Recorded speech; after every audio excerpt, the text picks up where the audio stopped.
Доколку продолжиме да ги реализираме реформите со оваа динамика, да го затвориме прашањето со името, ќе добиеме уште поголема поддршка од граѓаните, изјави вице-премиерот за евроинтеграција Бујар Османи во гостување на телевизија Алсат.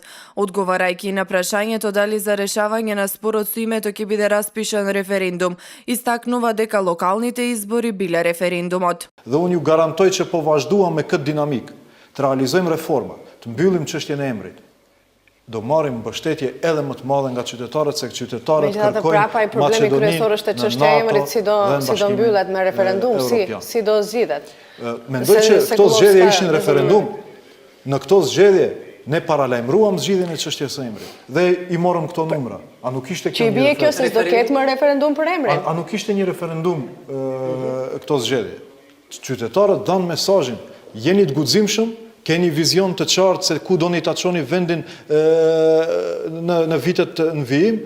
Mbështetjen tonë. Ќе се откажете ли од антиквизацијата за која говорам? Mendoj që ky vendim është sjell. Kryeministri Zaev ditën e parë ka thënë se do të ndalet procesi i provokimeve nëpërmjet emërimit rrugëve. Процеси i rikthimit, mendoj që ka një vullnet edhe ti. Не идни именувања, значи сегашните. Процеси i rikthimit. Unë mendoj që është çështje që mund të debatohet.